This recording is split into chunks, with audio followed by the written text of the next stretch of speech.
Um, I would like to present to you our next speakers, Jovan Bubonja, applied scientist at TomTom. He holds a bachelor's degree in information systems and a master's degree in signal processing and control systems, and Aleksandra Vucicevic, founding partner at Business Case Association Southeast Europe.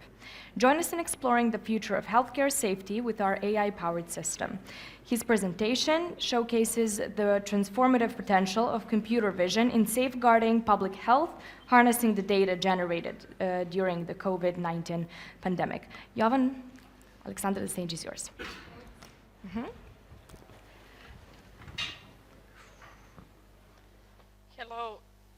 Hello to everyone. Welcome to our presentation with fancy title. But what is the idea behind this whole project was to help medical workers in healthcare industry and other people who need to protect themselves on their workplace. So the team behind this project was young professionals, professors, and also a lot of people from healthcare industry. So what was the idea? The idea was to utilize the knowledge behind AI and ML that we have and the business need. Let's say business need, because healthcare as an industry is also business, but we wanted to incorporate our knowledge and let's say need to help people to utilize technology. So the idea was to help people to create an ecosystem which will help them to stay safe. So what was the idea? The idea was made, of course, was created during the COVID, but you know, we are now in the era after COVID and everything, but people still do have a need to stay safe regarding face masks and other personal protective equipment. So during the COVID, we had opportunity to face with different data resources and different types of usage of the mask and need for that. But now after COVID, we also have a need in hospitals, in other crowded sites regarding the personal protective. This is the topic regarding also object detection. So as you know, object detection as a field has a lot of implementations, not just regarding face masks, but other equipment, for example, in construction sites or some other sites. Our project was not only scientific from the scientific approach and from academical perspective, it has implications in real use in real world and in real time. And Jovan will share with you some more detailed information. I do not know if you're from the healthcare background, from the technical, academical, or business background, but we tried to cover from every perspective this presentation. So I hope that you will gain some trust in this project, not just from the side of machine learning and object detection, but as well as regarding business need and real usage. So Jovan, please go deeper into our project. Thank you, Aleksandra. So welcome everyone.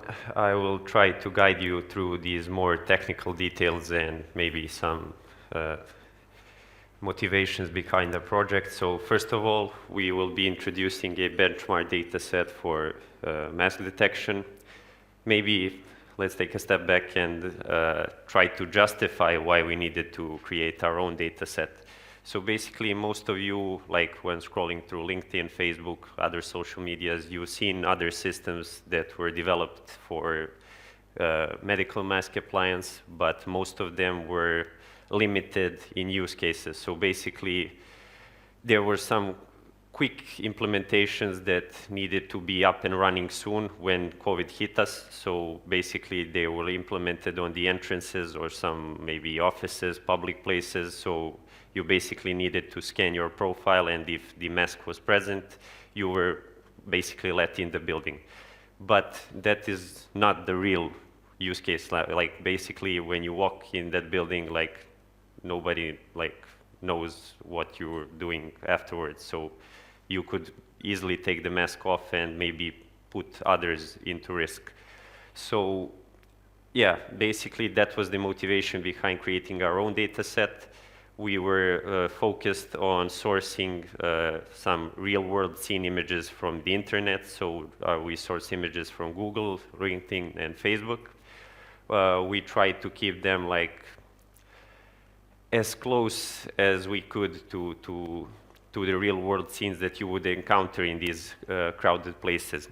And yeah, of course, so like mask compliance and object detection seem to somehow logically get down together. And then the main goal at the end was to minimize the risk of exposure to harmful particles. Aleksandra forgot to mention, but her mother is also a health worker, so she had the experience to see the stress that was put on her mother when she had some tough times working at the COVID zones, and like I really think we could make some useful impact with trying to relieve some of the pressure from all the medical workers. Yeah, so we defined like 4 different use cases. So first of all, you could wear the mask properly, and in that case, like you're not interesting to us at all. So basically your nose and your mouth is covered and you don't have any air gaps between your mask and your face. Second of all, you could wear the mask with your nose exposed. Many people, including me, were guilty of doing that, and that like increases the risk amount to really high levels. And then like these 2 like really bad examples where your nose and chin are exposed, so you basically have no protection, and also like you're wearing your mask as a fashion accessory, so that's also not a really useful case. Basically, we needed to differentiate like the mask classification part into 2 segments. So from the medical standpoint, we needed to segment the mask for their filtration efficiency. So cloth masks have the lowest filtration efficiency, then procedure masks, and in the end, respirator masks that are used in like hospitals and other medical institutions. We had to separate it from the visual classes because object detection, as you know, is a visual problem, so we needed to segment masks into these different visual classes to aid the performance of our object detection system. So these are basically the 5 different visual classes. You probably encountered most of them in your day-to-day life. So fabric texture, pleat pattern, single edge, double deck, and dome shaped, those are some names that we coined just for the purpose of this project. Next, we would like to also address a big pain point of all the previous data sets. It is the diversity. So we try to source our images with diversity in mind. So like COVID was obviously a global problem. So like having a nice, let's say, ethnical distribution was of a top priority. Of course, because of the place that we come from, like most of the stuff we searched on the internet was biased towards Caucasians, but we tried to like water it down, and like in the end we were pretty glad with the structure that we got. So these are some interesting statistics of our data set. So we've curatedly select 10,000 images with more than 50,000 persons annotated and 35,000 images, masks present in those images. So From that standpoint, also we try to set a benchmark, so for the complexity of the scenes and the number of masks present on average per every image. So here are some different types of masks. I don't know if you could see, like, these are some like excellent images from our data set that contain mostly all of the visual classes. Then these are some like group images. In some images we had over 100 people, so it was some like really crowded places. So we didn't want to include those images because you wouldn't differentiate anything like you see. Also some group and semi images. So these are some first model results that we got. So for some of you that are more technical, come from more technical background, like we received a mean average precision of around 0.8. So it is pretty good results for something that is supposed to be like working on a real world problem. You also have like these more densely like crowded images, which also model handles like really well. Yeah, there are also some more images, examples. We also tried to like have a pretty broad selection of features in terms of like lighting conditions, like where the image is taken outside, taken inside. We tried to cover all the possible places that you could go to, cafes, hospitals, cinemas, you name it, we have it in the data set. And last but not least, so this is the data set structure. So we had the set of images, we have accompanying descriptions, so you could filter the images from the data set based on all of the descriptions that I previously mentioned. Also, there are like, obviously, you need the annotations to work and play with the data set. Here is a picture of the project pipeline. So first we went to the data acquisition phase. Next was data labeling. So we needed to label all these different features that I was talking about, like if the image was taken outdoor, indoor, all the different cases that like if the mask was worn properly or not. Also the ethnicity of people in the images. Next came the hardest part. So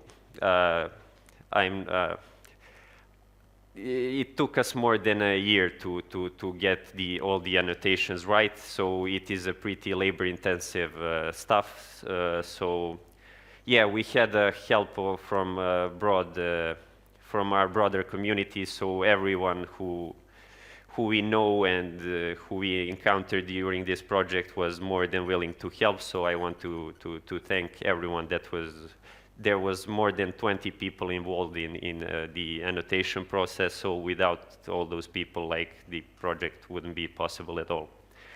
Next came the data pre-processing. So we needed to bring images into some like unified format because some of the people may know that these object detections algorithms such as YOLO, and they need to have the images in a specific format. So yeah, in the end, it boiled down to object detection model and training. We used a Azure VM with a Tesla V100 GPU. We trained the model for approximately 24 hours, so it was fine-tuned on our custom data set. And as I said, we achieved a mean average precision of around 0.8.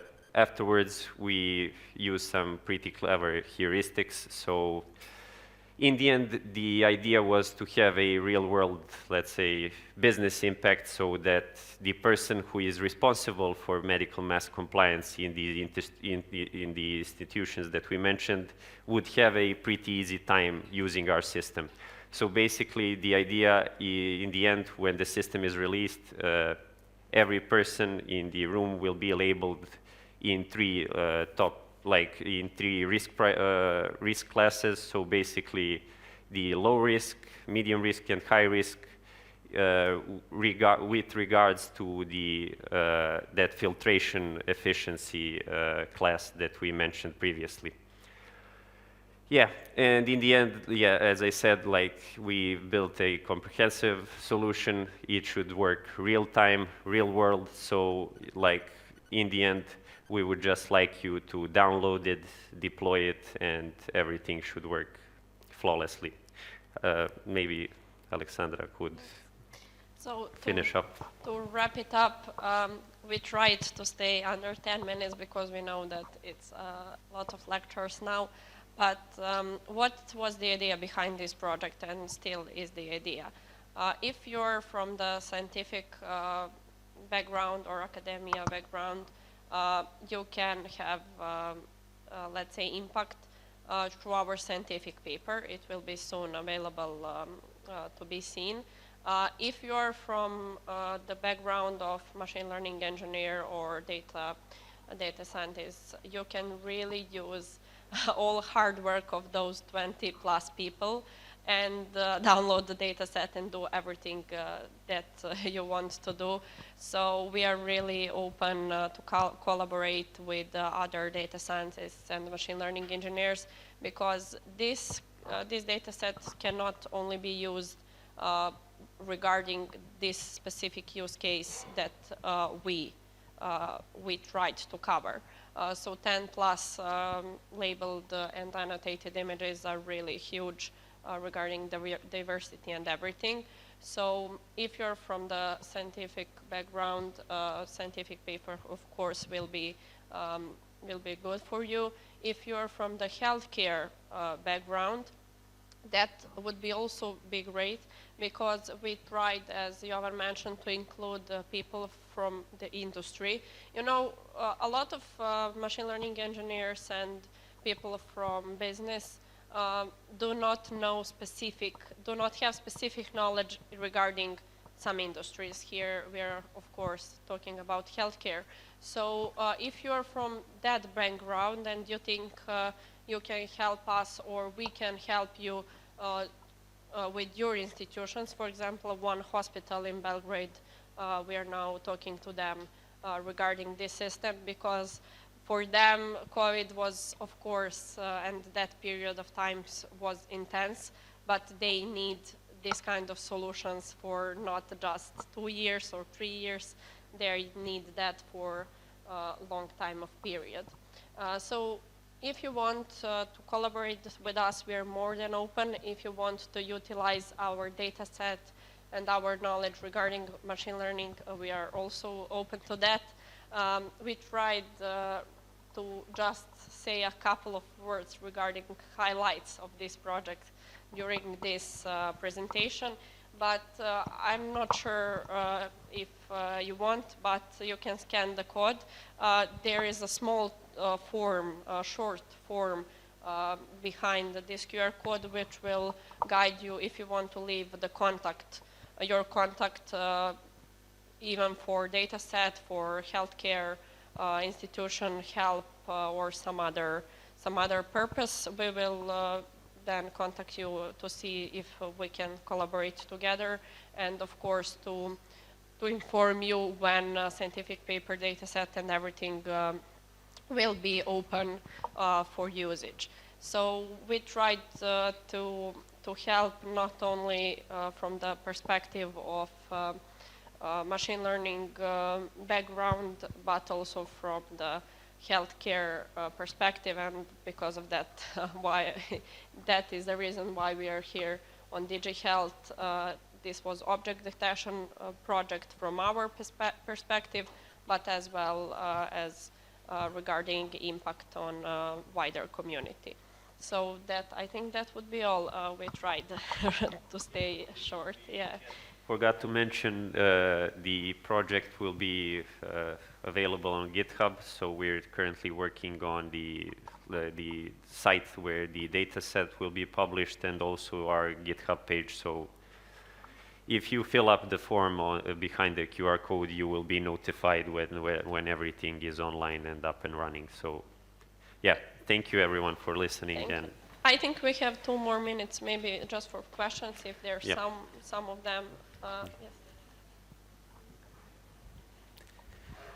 Maybe do you want to use this one? Yes. Thank you. So I have a question. If you had the chance to use smart AI tech to, for example, restrict people that are not vaccinating from moving around, would you use that tech and build such a project? Yeah, we had a lot of like those, I don't know, we put a lot of thought behind it, and like these systems may come at first as restrictive, but we really hope it could have some positive impact. We would like to maybe keep the usage to those like I mean to the institutions with like high risk environments, such as maybe intensive cares in hospitals. Like there in the intensive care, there's no room for error. So like we would want to target those specific, let's say, parts of our community. And yeah, your question is completely valid. We put a lot of thought behind it. To some, it may come like as a restrictive technology, but yeah, we even if we save one life, I think our work was more than justified. So. That was the common argument during the pandemic, that one life, you can save one life by wearing the mask. And I don't think that's true. There's lots of papers that show that masks really don't make any difference. So, but I think China would be happy to have your product. Yeah, of course. To be honest, Serbia and in Serbian hospitals was also discussion about that. Of course, there's a lot of political and other personal in Europe about data privacy and everything, and regarding recording, regarding everything. We are really aware of that, but we are not the one who will decide where this will be used. We do not want to put this kind of project and ecosystem into that field. Which when we talked about with our professor, he said that, for example, in construction sites, there is a different similar object detection problems, not maybe regarding masks, but regarding hats or something similar.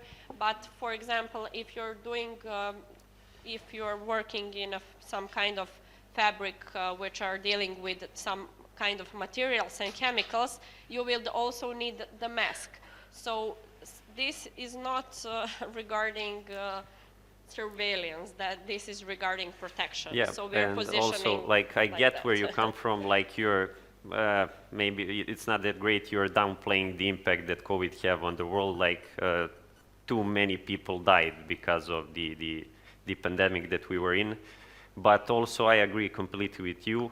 I wasn't like younger people, for me personally, shouldn't have worn masks unless they were like accompanying some older people. So basically, we needed to build somehow to build the resistance. And I mean, you were reading a lot of cases where people died because they were wearing masks for the prolonged periods of time, like they were basically dying from CO2 poisoning or some stuff like that. So I mean, everything should be balanced, basically. Like in the end, these are the tools that you need to be conscious about and like use them responsibly. Like that's basically the key takeaway from this presentation. Maybe the tool is great to be sure that it's okay. Do we maybe have some other questions or leave the stage for others?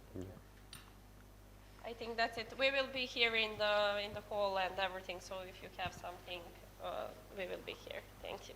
Yeah, thank you very much. Jovan and Aleksandra, thank you so much. Here are Thank your you. certificates of appreciation for your engagement. Thank you.